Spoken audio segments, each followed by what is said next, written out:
hayyee warun daawwachaa jirtan oolmaa yaa bultiin badhaadha bakka jirtan cufattu nageenyi keessan badhaadha isin jedhee isin gaafadha waan gabaabduu takka lam dubbachuuf gad dhufe waan gabaabduu oduu len dheeressu ka jalqaba guyyaan irra guyyaa muummeen ministeera Itoophiyaa Dr. Abiy Ahmed badhaasa Noobelii argate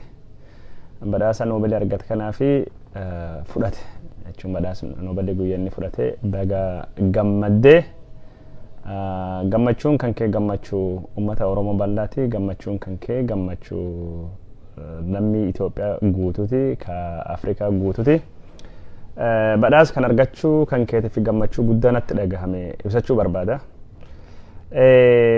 suneegi jedheen boodatti waan hagamma haasawaa bahe jechuun waan dubbadhuu fi waan har'a dubbadhu illee garii waan takka lama sadii dubbachuu barbaade irra deebi'ee wanni ani dubbachuu barbaadu muummeen ministeera har'a magaalaa Norway guddoo magaalaa Oslotti badhaasa Noobelii kan argate badhaasni argate kun yeroo 100ffaa fi kenname badhaasni Noobelii kun badhaasa Noobeelii kana sagantaa akka malee oowwattuu qophaa'ee fi badhaasa isaa fudhatee jira. Kun jechuun nama hundaayyuu waan gammachiisu waan nama hundaayyuu jechuun haamilee namatti horuu nagaa gubbaatti hojjechuun namni waan nagaa hojjetee badhaafamuun namni waan nagaa hojjetee beekamtii sadarkaa addunyaatti argachuu waan akka malee gaarii takka.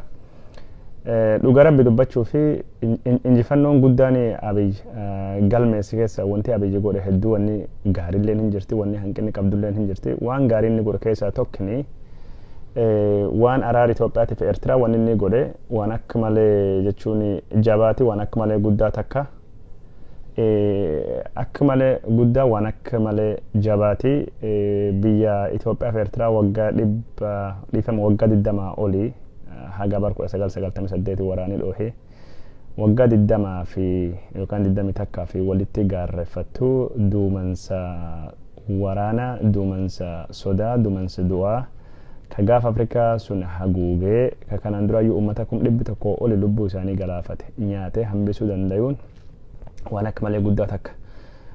Sun bir darbee Itoophiyaa fi Eertiraa jidduutti nagaa buusee achiin darbee biyya Soomaaliyaa warroota adda addaa ka gargar diddiigaa jiran jechuun walitti deebisee Farmaajoo wajjin waan hojjate Suudanii keessatti nagaan inni buusee jechuun warra waraanatii fi warra jechuun falmitoota ka Suudanii kaabaa Suudaan kibbaa keessallee carraaqaa ture yaada jechuun naannolee gaafa Afrikaa kan walitti fidu regional economic and political integration wanni inni haasawaa ture waan akka malee guddaa jechuudha.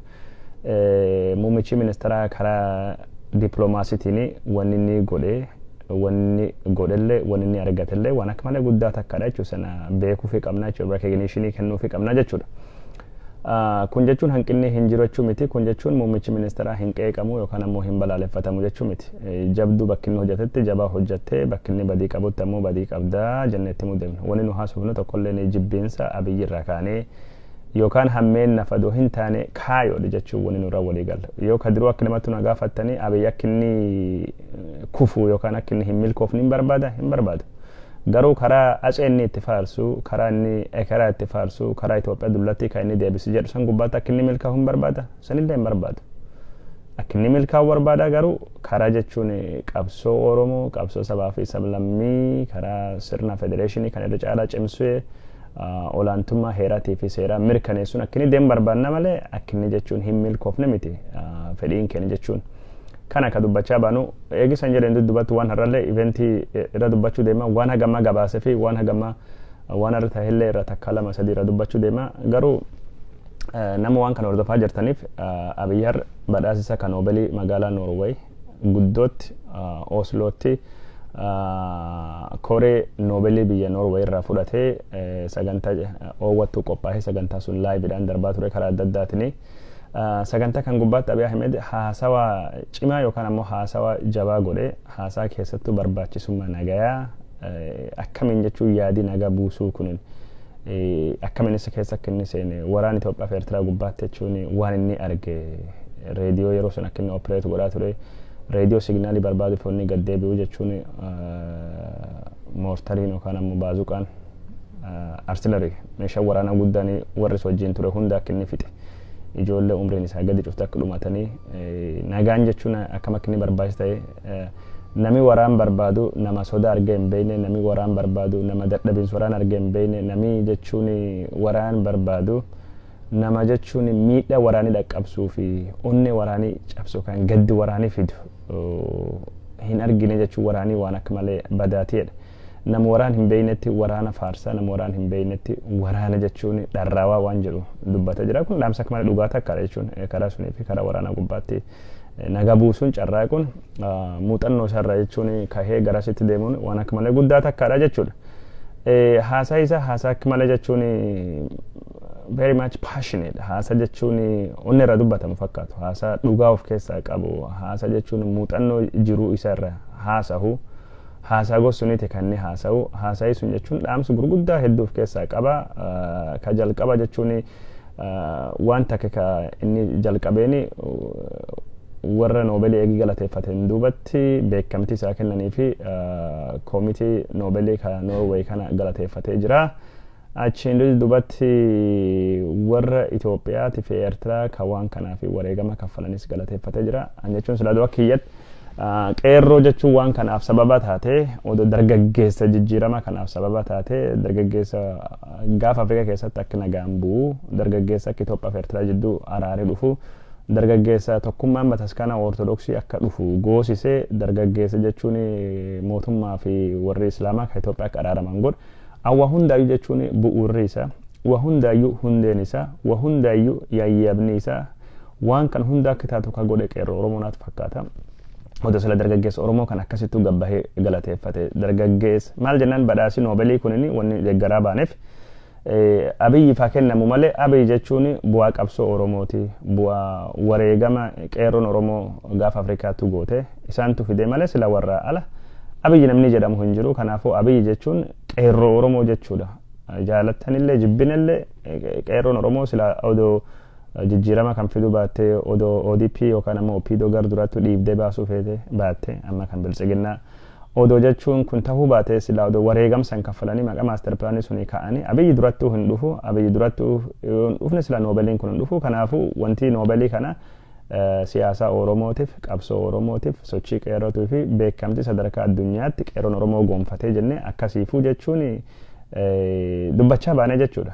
Kanaaf gaaf inni badhaasa Noobeelii kan argate gabbaana jechuun baga gammaddee jenneeni carra kanattuu fayyadamii waan godhuu qabdu godhi waan jijjiiruu qabdu jijjiirii jennee wanni nu jechuun dubbachaa baaneef kana jechuudha. Qeeqallee ka dubbanni hin jira. Qeeqa maaliif akka dubbadde irra haasa'u deema.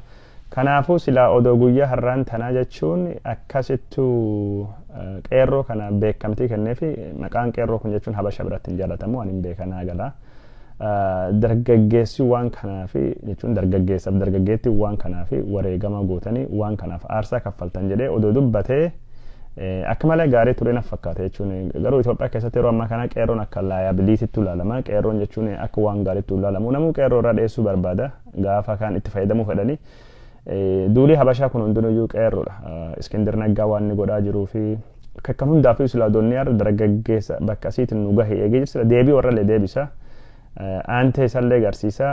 Recognitionii waan kanaaf malu beekamtii warraaf malu kennuun Abiyyiillee gargaara. Qabsoo Oromoollee ni gargaara. Warri sila duula banaa jiru qeerroo gubbaatti kan akka Iskindir Naggaa fa'aa qeerroo sadarkaa addunyaatti himannaa qeerroon shoror keessadha. Qeerroo mootummoota gamtooman birgeessina jedhe warra haasa'uuf sila deebii hin kennaa ture. Adoo waan sun goone akka malee gaarii ture hin goone. Maybe jechuun warra jechuun wareegama qabsoo kanaaf naga kanaaf kaffale kan Itoophiyaa fi Eertiraa jedhu keessatti tuqinna hin beeku waan jechuu barbaade. Kaan ammoo jechuun waan waraana akka malee haasawee waraani jechuun qiyaamadha jedha. Waraan jechuun azaaba si'oolidha warra keessatti hirmaateef jedha. Waraan barbaachisummaa isaa barbaachisummaa nagaa dubbachuu fi hammeenyi waraan akka gaarii dubbate sun dhaamsa akka malee guddaa takka waraan dhabamsiisa waraan gaafa Afrikaa keessa balleessa jedhe dubbachuun isaa akka malee gaariidha. Garuu ammumtanaayyuu waraanii hin labsamin bakka hedduutu deemaa jira. Barattoonni Oromoo jechuun barachuuf maatii isaanii irraa bahanii jechuun du'attu guyyaa guyyaan maatii isaaniitti galaa jira. Waan jechuun waldiyaattu tahee waan gondariitu tahee yoo torbaanum kanaayyuu egaa agarru waraan hin labsaminutti deemutu jira. Kan hundaayyuu akka inni nagaa buusu jechuun abdanna. Kan hundaayyuu akka inni nagaa buusu odoo jechuun waraan komaande poostii hin labsaminutti Wallaggaa jira. Jiru nama hedduutu hiraaraa jira. Gujii waanum gosuniitu deemaa jira. Booran waanum gosuniitu deemaa jira. Eertiraa wajjin eegi nagaa buusee Abiyyi warra kan hundaayyuu wajjin nagaa buusuu danda'a. Waraan hin labsamin ka akka Wallaggaa, waraan hin labsamin ka akka Booranaa, ka akka Gujiitii fi komaande poostii uummattoota kibbaa gubbaa jiruu fi akkasumas dhumaatii jechuun warri Qimaantii, ka Gumuzii, ka Affarii, ka Somaalee, ka hedduu jechuun waraan hin labsamin jechuun ka uummata boodii gubbaa deemu jiru Oromoo kibbaa jechuun uummata Mursii, uummata Murlee, uummata boodii, uummata jechuun dhaasanechi. Nyaangatom kalagni jechuun Oromoo nyaachaa jiru. Faranjoota waan san barreessan akka malee waan gammadee keessa jechuun Abiyyi badhaasa Noobeelii argatullee uummati jechuun miskiinii dhumachaa jira jedha. Ani yeroo hunda waan nagaddisuus keessa jechuun Oromoon sagalee adda hin qaban dubbataa fi akka tokko OMN'n Habashaan miidiyaa hedduu qaba. Sidaamallee sagalee qabdi. Affarillee akka ta'e sagalee qabdi. Garuu uummata jechuun sagalee waan takka hin qaban uummata akka boodii fa'aa, uummata akka aarii fa'aa, uummata murlee fa'aa, uummata mursii fa'aa, ummata akka dhaasanach inyangatom buume tsamay malee ka oomoo kibbaa jiran kana ka lagnii jechuun oomoo nyaachaa jiran namni warra dubbachaa jiru hin jiru sun silaa warraaf dubbatame akka malee gaarii akka malee nagammachiisa garuu faranjiin ammoo jechuun warra dhugaati warra haqaati namichi tokko akka turistii biyya san deemee waan arge barreessa ture ummati gos kana kun cuftu waraan jal jira waraan kan hundaayyuu akka biyyi dhaabu nagaa kinni buusu gorsuu barbaada jechuudha. Haasaa abiyyi godhe ka har'a keessatti jechuun afaan Amaaraallee afaan Oromoolee waa takka lama keessa buusee jira. Waa'ee meddameriisaa yeroo haasa'utti በሰላም እንድታድር ጎረቤት ሰላም ይኑር jedhee Amaariffaan nagaan jiraachuuf yookaan ammoo yoo ollaan nagaan bule nagaan bulanii jedhee afaan Oromooleen dubbatee jira. Yoo ollaan nagaan bule nagaan bulanii qubeen afaan Oromoo kan inni ittiin katabate sirrii miti jechuun iskiriptii isaa jechuun argee jira. Garuu afaan Oromoo sallee dubbatee jira. Kaan ammoo dhuma gubbaalletti yoo gabaabsu yookaan yoo cufu ሰላም ለሁላችሁም ለሰላም አርበኞች እንዲሁም ለሰላም ወዳጆች jedhee afaan Amaaraatiin cufee nageenyi hundaafuu jedha afaan Oromooleen dubbatee jira.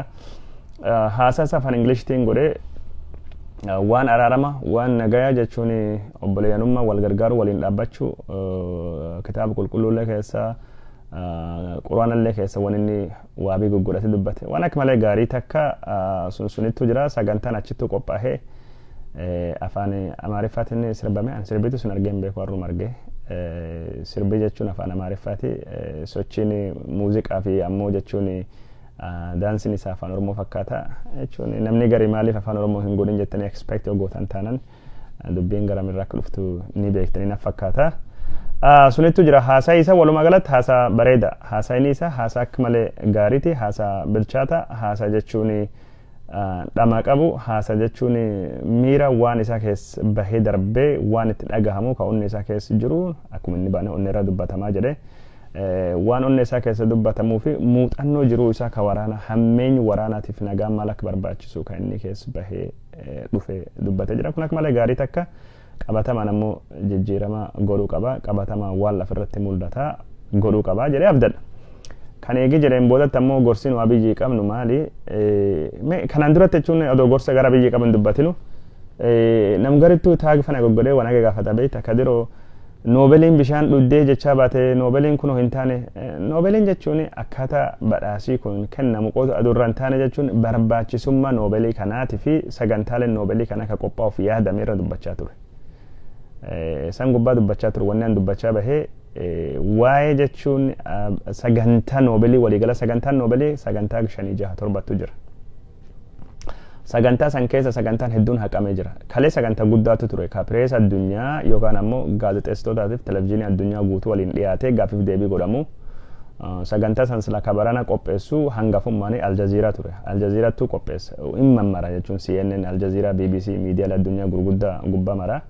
Kabarana Aljaziiraattuu qopheessa ture sunini bakki jechuun gaafiin ciccimtuun gaafiin jajjabduun itti nama gaafatamu abiyyi sun irratti argamuu didate sun irratti maaliif akkamii argamu akka jedhate Professor Shitel Tromvol kanaan dura maaliif akka hin argamne isinitti himee ture abiyyi jechuun waan ittiin dhaadatu hin qabu abiyyi jechuun waraana Itoophiyaa fi Eertiraa furuu malee lafa hin qabsiisne nagaatti hin buusne filannoo dhufuu jechuun akkaataa jechuun godhamuuf hin godhamne illee gubbaa wanni dubbachuu danda'u hin jiru jeequmsa hedduutu bakka hedduutu dhalachaa jira biyyitti nagaa hin qabdu abiyyi jechuun nagaa buusuu hin danda'u jette addunyaaf biyyisilee amanaa jirti jedhee Professor Shitel Tromvol qorataan biyya Norway ka hariiroo gaafa Afrikaa gubbaatti keessattuu hariiroo Itoophiyaa fi Eertiraa akka malee qoratu waan ni barreessa fi xiinxala akkasii abiyyi waan ittiin dhaadatu waan ittiin qoma dhaawatee addunyaatti hin ba'u qabu kanaafu pireesii addunyaa akkisin gaafanne dide pireesii addunyaa gaafa jajjabduu gaafata Eertiraa wajjin nagaa yoom buusi baadimmee yoom kennita waan akkasii kan hunda gaafatan filannoon jechuun haqaa fi bilisa ta'a filannoon hin hatamu dimookiraasiin ni dhufa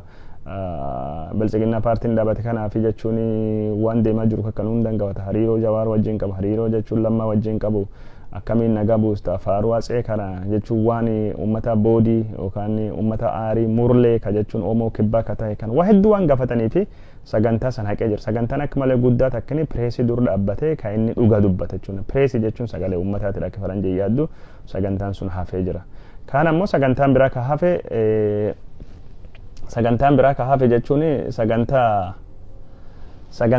hafe jechuun ka namni noobelii argate jechuun fakkeenyatti ilaalama addunyaa kanaaf fakkeenya guddaatti ilaalama. Fakkeenyi guddaan ilaalama kun maali?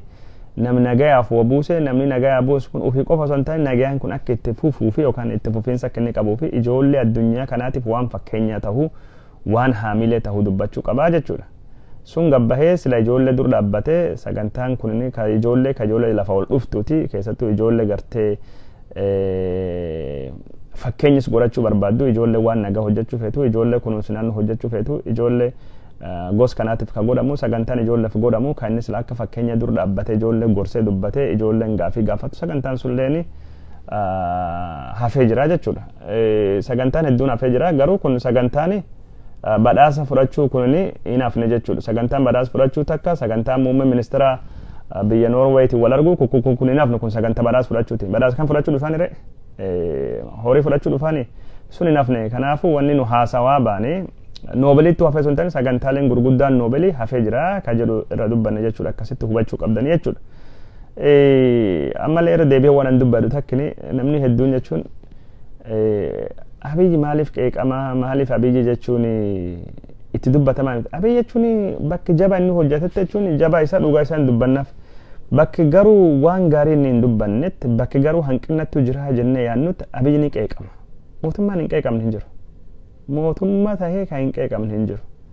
Kadiroo waan inni haasa'uuf akka Abiyyi kufuufi yookaan akka Abiyyi milkoomne fe lakkee akkasii miti. Karaa sirrii gubbaatti akka inni milkaa'uuf. Karaa dhugaa gubbaatti akka inni milkaa'uuf karaa sirrii gubbaatti akka inni deebi'ee karaa kaayoo Oromoo ka ganama qabsoo Oromootti akka inni deebi'u principle wanni nurra wal dhabaa jiru. Wanti nurratti wal dhabaa jiru yaadirratti wal dhabaa jirra. Wanti nurratti wal dhabaa jiru adeemsi ati deemaa jirtu kun sirri jettee yaaduu ni malta garuu adeemsi bu'aa buusu qabsoo Oromoof illee ta'uu qaba sabaaf sablammii illee ta'uu qaba. Yoo karaa akkasii sila deemte wayyaa qabaa faayidaa qabaa jennee sunidha ka haasawaa turre malee gaafinni badhaasa argatellee congratulations har'allee gaafinni fudhatellee baga gammaddee jennee ni jirra jechuudha.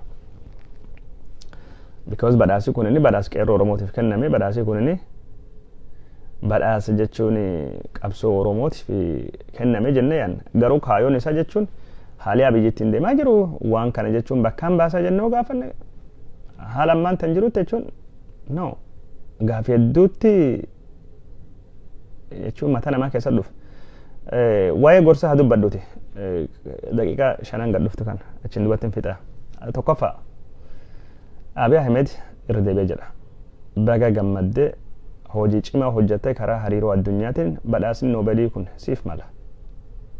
Karaa hariiroo addunyaatiin hojii cimaa hojjette haa ta'u malee hojiin cimaan ati hojjette kun inni namni man ofii jabeeffatee yoo man ofii keessatti jechuun nagayaan bulani nagaa ollaatiif yaaddawa hojiin guddaan biyyattu si eegatti. Nagaa addunyaatiif waan dubbatte barbaachisummaa nagayaa waraanii hamaa akka inni ta'e waraana dubbattee jirta. Garuu waraanii hin labsamne malee bakka hedduu keessatti gammaa deemaa jira. Wanti Wallaggaa ta'aa jira, wanni Booranaa ta'aa jira, wanni Gujii ta'aatu jira. Saamichi lafa jechuun buqqaatiin kan naannoo giddu galeessaa keessa deemaa jira, wanni Qimaantiin keessa baate, wanni Gumuziin taate. Man barumsa namni barachaa hin jiru ijoolleen jechuun naannoo Benishaangul Matakkal. Inni sodaatan gammaa humna liyyuu poolisii naannoo Amaaraa akka kaadawuu dubbisaa turretti. Nagaan sun biyyalleetti nu barbaachisa nagaa kana buusii jennee sitti himne jechuun sittu dhaamannaa jechuudha. Kana sittu dhaamannaa jechuun nagaan sadarkaa addunyaatti akkatti faarsite suni uummata Itoophiyaatiif illee sabaaf sablammii biyyi suniif illee ni barbaachisa jennee sitti himne. Kalammaffaa karaa addunyaatiin jechuun badhaasa noobelii kan argatteef hariiroo addunyaa gubbaatti hojii guddaa waan hojjetteef. Waan ati hojjette kan ammoo maal? Warri si jal seenanii warri waan kan si wajjin hojjechaa jiran warri waan kan si wajjin hojjechaa jiranii yookaan warri ati bobaaf jalatti gurratte Daani'eel Kibret faati warri jechuun aabini warri naftanyaa kaatuuf jalatti gorsitoota hedduun gura si gargaaraa hin jiran si gargaaraa hin jiran si gargaaraa hin jiran si gargaaraa hin jiran kun qabatamaadha si gargaaraa hin jiran. Fakkeenyaaf torbaanumatti noobelii argatte kana mootummoonni wal tahan Abiyyi gaafa Afrikaa nagaa